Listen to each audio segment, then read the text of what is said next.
Here's the top 4 shooting mistakes I see players make when they're trying to strike the ball. Number 1 is over whipping it. Number 2 is dragging it. Number 3, hitting it too high over the bar. And number 4, not positioning their body right in the preparation before the ball arrives. So I'm going to give you some tips now on how we can fix that.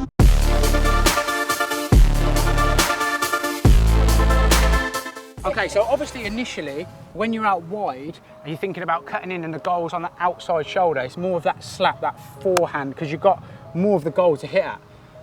As you step in, so it might be here, for example, and you're thinking about that whip, here is that slap, that open foot, the foot straight, you're not curling it inside. But you might be in a position where you end up stepping in here. Now this is where you've got to change that technique slightly. You've got to realise that, okay, now, as you can see, now I'm in the middle of the goal.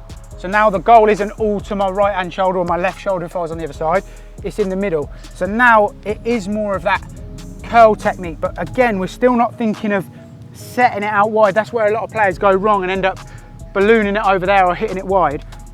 Now as you're travelling, all you're thinking now is just that turn of the toe. So depending on how far you are across that goal or where you want to put it, is how far you're going to turn this foot around the ball.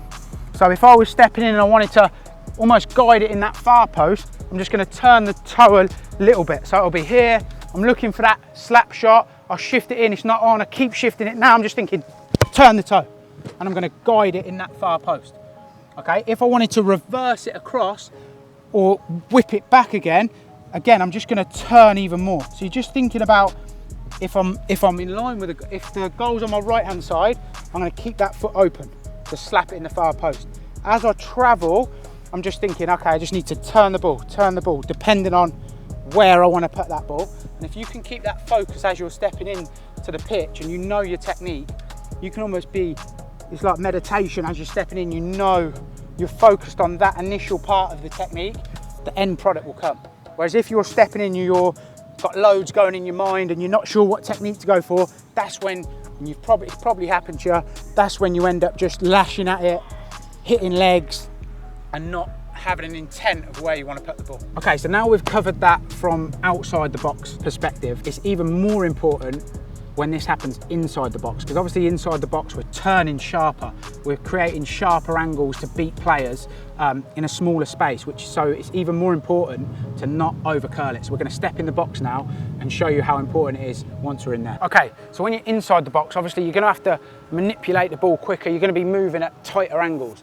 Okay, so say I'm in the box, the first step is we need to get the ball on a backwards angle. So whether it's a little cut, whether it's a little chop, whether it's just a drop of the shoulder, what we don't want to do is shift the ball straight, because that's going to allow defenders to get their legs out, block it. So the first thing is, can I work on little backwards angles, back towards, like I'm traveling outside the box.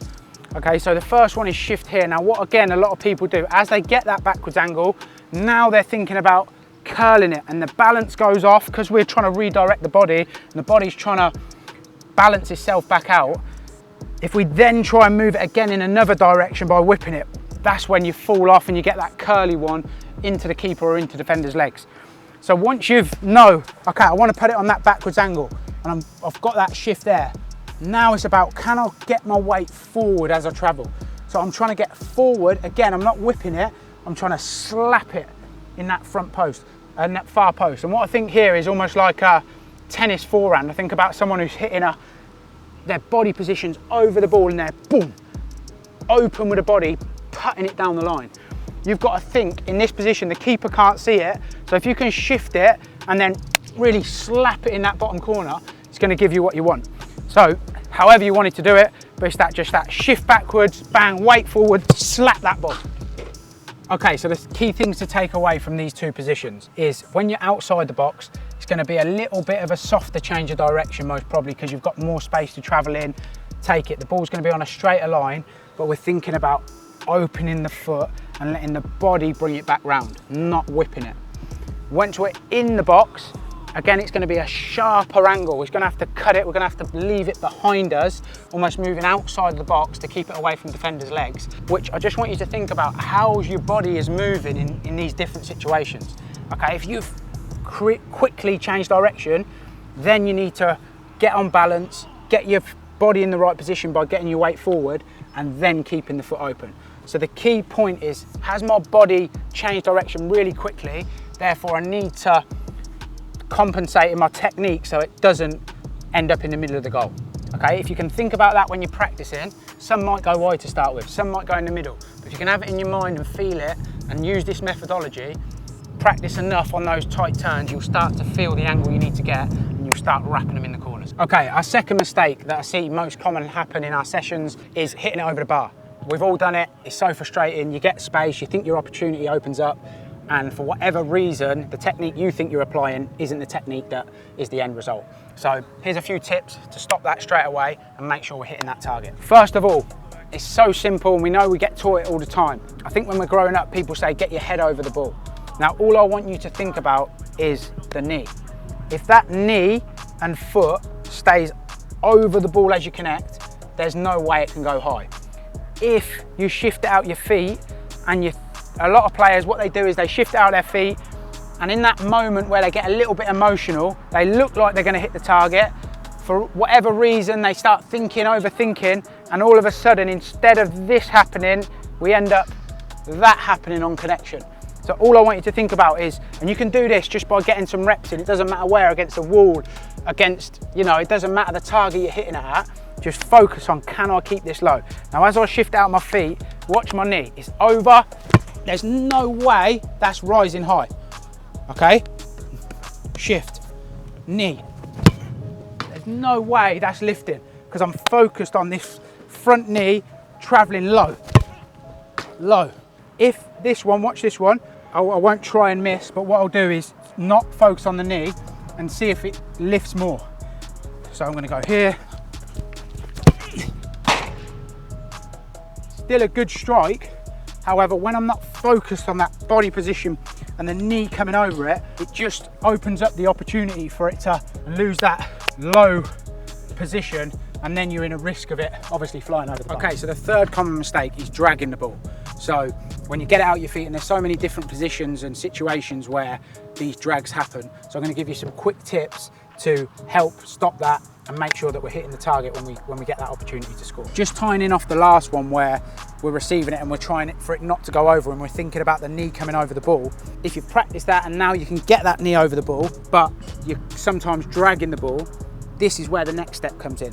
So say I've received the ball, I've opened up, I see the opportunity. Now, in order to stop dragging the ball, we've got to think about, again, think about yourself in a match.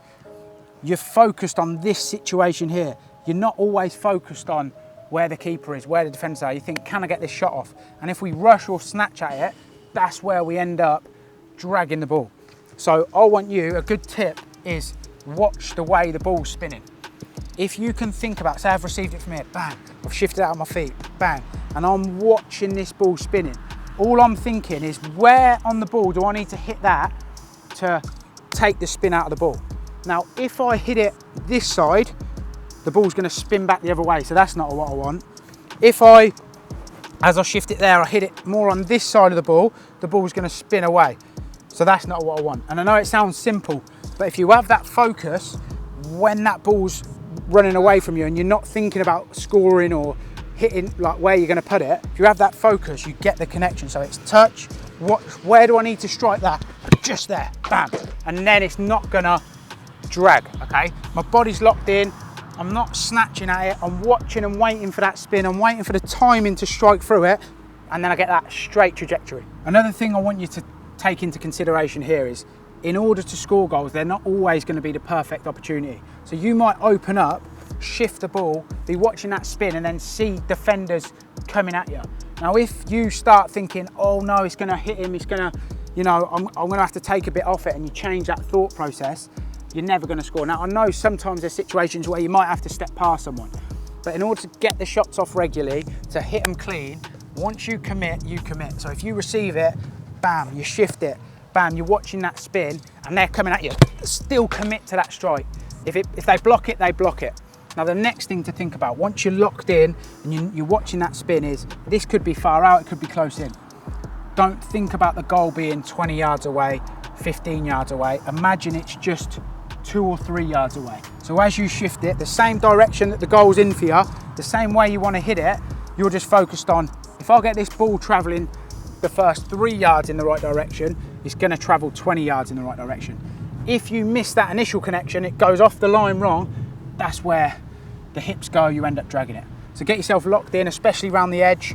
Get yourself locked in when you're central, watch the spin, strike through it, commit to it, and you'll start hitting that target more often, which leads to more goals. So now we've worked on the central areas of dragging it when the ball's, you're in a central position and you're overturning the hips.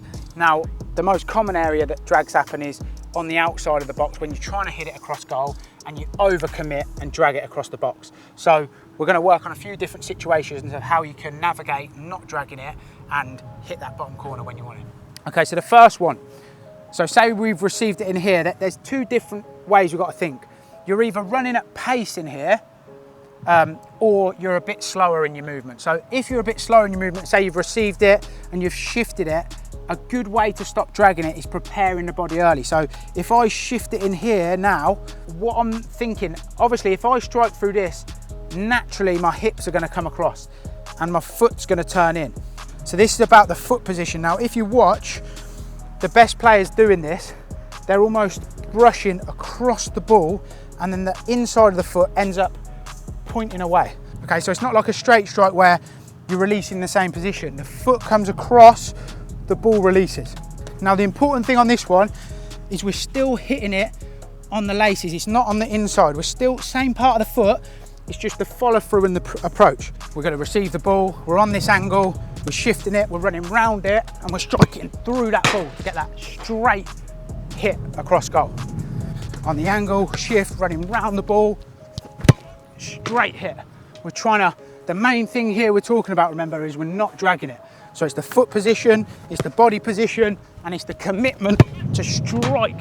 So a lot of people in this situation, what will happen is they'll shift out their feet and they'll get that one where they're catching it on the inside and almost dragging it across like that because they're using the wrong part of the foot and they're not preparing the body in the right position. The final example, the final two examples I want to show you are, the first one there is when you're shifting it and you've got a bit of time and space to manipulate your body. Now that's not always the situation.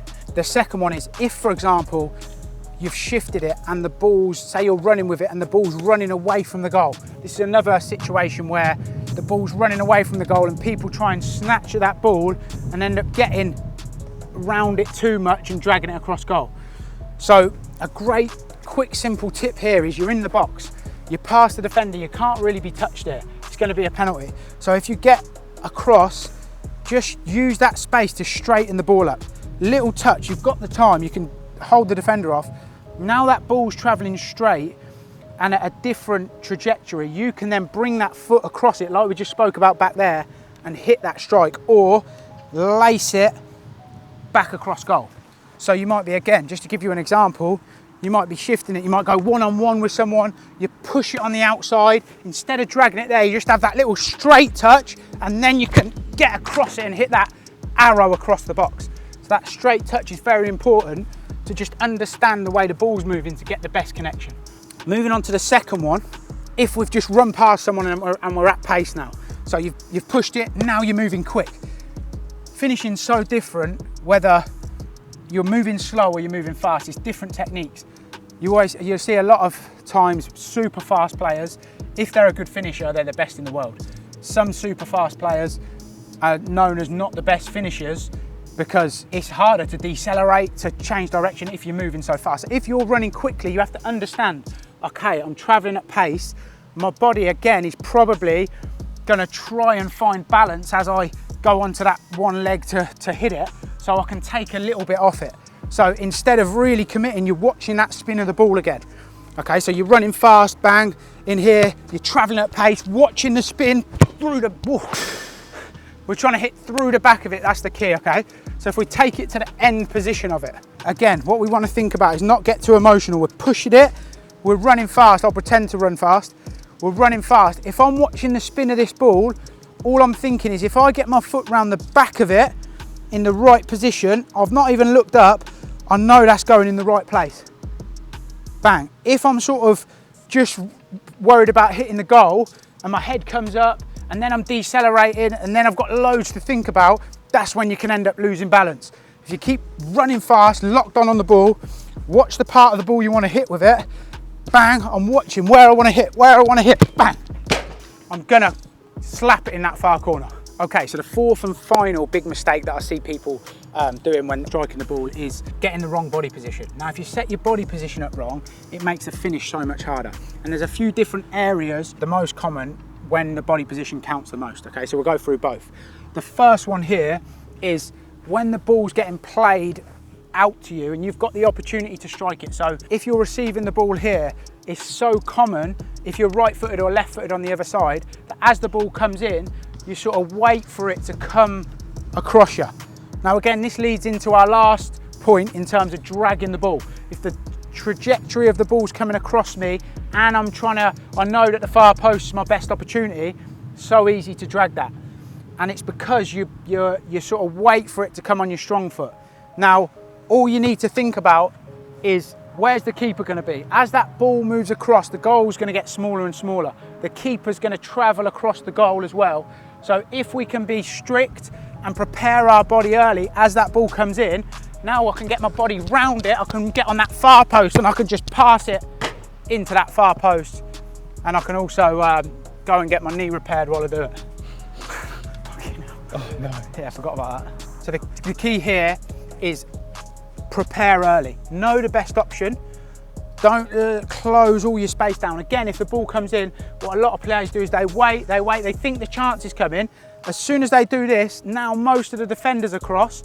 Now I've got to chop back or I'm trying to dig a shot out rather than just doing the hard work first by adjusting the body. Omri was unbelievable at it. As he'd bend his run and he'd just pass it into that far corner and make it look easy. But it's because they've done the preparation work. Now the second position is when there's a cross going in, players miss the target from relatively simple positions. Now, as a striker myself, I know they're not as easy as they look.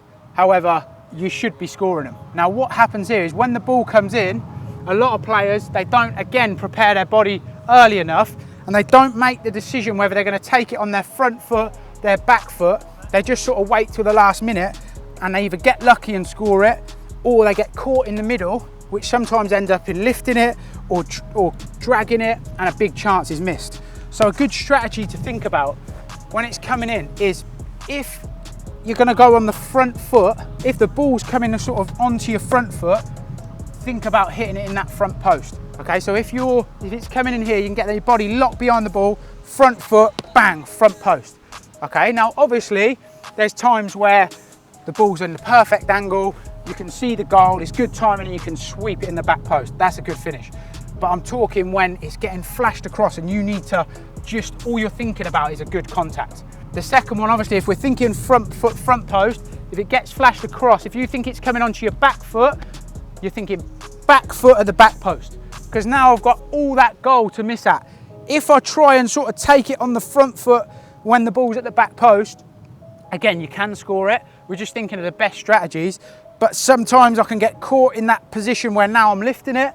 I've now got that one where it comes off my ankle and goes wide. If I think back foot at the back post, I've got most of the goal to hit now. If it does come off my ankle here, I've got all of that sort of margin for error for it to still go in the back post. Again, the one at the front post, as it comes in, if I get this wrong and I'm thinking at the front post, I've got all that margin of error for it to still come off my ankle and find the back post. So good strategy for you as you're running in the box and it's getting flashed across. Okay, front foot, front post. I might miss-hit it, goes in the far corner. Okay, it's coming across, back foot. I'm gonna get my back post. I'm gonna get my back foot on it, bang. I don't hit it cleanly, it still finds that goal. And then you're gonna get more confident, you're gonna be prepared, and then once you feel more prepared, you can add more nuance to it when you get more confident, but that's gonna get you better connection and more goals in this 6-yard box. Okay, so those are the top 4 mistakes that we see happen most in our sessions and when we're watching games. If you can put some work in those areas, you're going to be well equipped for when chances come your way in the box. So we're thinking knee over the ball, don't hitting it over. Staying on that front foot and hitting straight when we're not to over curl it. We're thinking about the angle and the way we're striking the ball not to drag it. And then we're thinking about our body position and how we can be proactive in adjusting our body to get the best connection in the box. Get to work.